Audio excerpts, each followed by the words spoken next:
শুধু গুরুত্বপূর্ণ 6টা সংস্কার কমিশনের রিপোর্ট। জুলাই সনদ সংবিধানের উপর রাখলে ভবিষ্যতের জন্য একটি খারাপ নজির স্থাপন হবে বলে মন্তব্য করেছেন বিএনপির স্থায়ী কমিটির সদস্য সালাউদ্দিন আহমদ। তিনি বলেন, দ্বিতীয় দফার আলোচনার পরিপ্রেক্ষিতে অঙ্গীকারনামায় বলা হয়েছে জুলাই সনদের বিষয়বস্তুতে সংবিধান এবং কোনো আইনি ভিন্নতা থাকলেও এই সনদের সুপারিশ প্রাধান্য পাবে।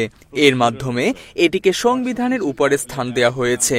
সংবিধানের আইনি বৈধতা এবং সাংবিধানিক প্রক্রিয়ায় কিভাবে এই দলিল বাস্তবায়ন করা যাবে এটি নিয়ে প্রশ্ন রাখেন তিনি। আমরা আলাপ আলোচনার মধ্য দিয়ে যদি সেরকম কোনো পন্থা বের করতে পারি, আমরা আমাদের পরামর্শ দিয়েছি। তিনি আরো বলেন, রাজনৈতিক দলগুলো একটি সমঝোতার দলিলে স্বাক্ষর করেছে।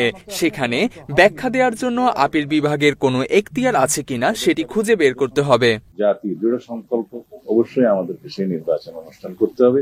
বিএনপির সিনিয়র এই নেতা আরো বলেন, জুলাই সনদের চূড়ান্ত খসড়ার 2, 3 ও 4 নং দফা নিয়ে আপত্তি আছে বিএনপির।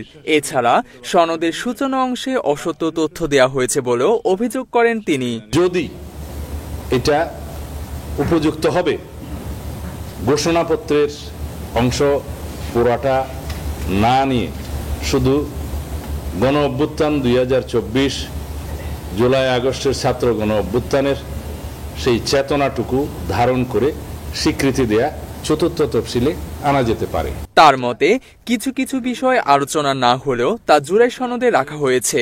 সবকিছু পর্যালোচনা করে কমিশনে মতামত পাঠাবে বিএনপি।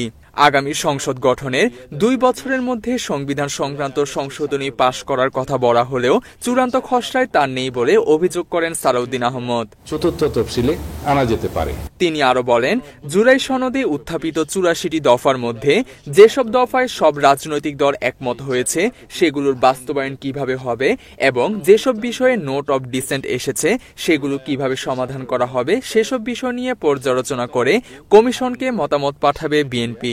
চতুর্থ তফসিলে আনা যেতে পারে। এদিকে জুলাই সনদ বাস্তবায়নে রাজনৈতিক দলগুলোর মধ্যে ঐক্য না হওয়ায় কঠোর আন্দোলনের হুঁশিয়ারি দিয়েছে জাতীয় নাগরিক পার্টি এনসিপি। দলটির নেতাকর্মীদের মতে জুলাই সনদকে আইনি ও সাংবিধানিক ভিত্তি দিয়ে তবেই আগামী জাতীয় নির্বাচন অনুষ্ঠিত হওয়া উচিত।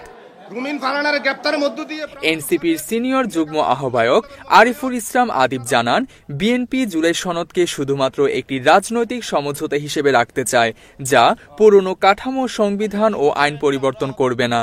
অন্যদিকে এনসিপি সনদের স্থায়িত্ব ও সাংবিধানিক ভিত্তির জন্য আগামী নির্বাচনকে গণপরিষদ নির্বাচন হিসেবে দেখতে চায়। আদিব আরো বলেন, বিএনপি তার রাজনৈতিক অবস্থান থেকে সরে এসে অন্যান্য দলগুলোর সঙ্গে আলোচনা করে একটি সমাধানের পথ খুঁজবে বলে আশা করি। গত 15-20 বছরে সুপ্রিম কোর্ট কিংবা আদালতে যারা ফ্যাসিস্টের দোষর হিসাবে, আইনজীবী হিসাবে পরিচিত আছেন, তাদের অধিকাংশকেই হাইকোর্টের বিচারক নিয়োগ প্রক্রিয়ার একটা আলাপ চলতেছে। মাত্র 30% টাকায় জমির মালিক হয়ে নতুন বাংলাদেশের গড়ে তোলার স্বপ্ন দেখা বাংলা বসতি। এনসিপি নেতারা স্পষ্ট করে বলেছেন, জুলাই সনদকে আইনি ভিত্তি দেওয়ার পাশাপাশি সংবিধানে অন্তর্ভুক্তির দাবিতে তারা অনড়। এনসিপি নেতা আক্তার হোসেনের মতে, বিএনপির সদিচ্ছা থাকলে এখনই সনদ কার্যকর করা সম্ভব। তিনি হুঁশিয়ারি দিয়ে বলেন, যদি সনদ বাস্তবায়ন না হয় তাহলে সকল অংশীজনকে নিয়ে রাজপথে কঠোর কর্মসূচি দেওয়া হবে।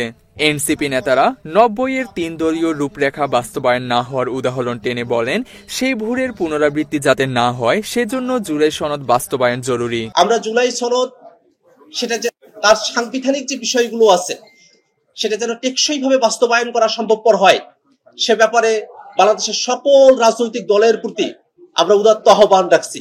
বাংলাদেশ জামায়াতে ইসলামীর নায়েবে আমির সৈয়দ আব্দুল্লাহ মোহাম্মদ তাহের বলেন, জুলাই সনদের আইনি ভিত্তি কি হবে, এর বাস্তবায়ন কিভাবে হবে ও কখন হবে, এসব বিষয়ে বিরাট ফারাক রয়ে গেছে।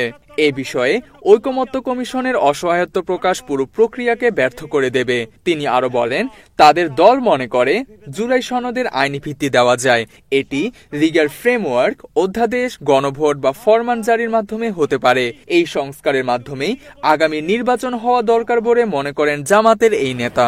আমরা আশা করি জনগণের যে আকাঙ্ক্ষা আছে, জুলাইয়ের ব্যাকগ্রাউন্ড ইতিহাস থাকা, তারপরে মাঝখানে 15 বছরের যারা দুঃশাসন, যাদের কারণে জুলাই আসতে বাধ্য হয়েছে, সেগুলো থাকা, এবং জুলাই যে জাতীয় জীবনে যে গুরুত্বপূর্ণ পরিবর্তন আনছে এবং জুলাইয়ের স্পিরিটটা যাতে নেক্সট বাংলাদেশ গড়ার ক্ষেত্রে একটা ভূমিকা রাখে, এগুলো তো স্বাভাবিক কন্টেন্টস থাকবে বলেই আমরা আশা করছি।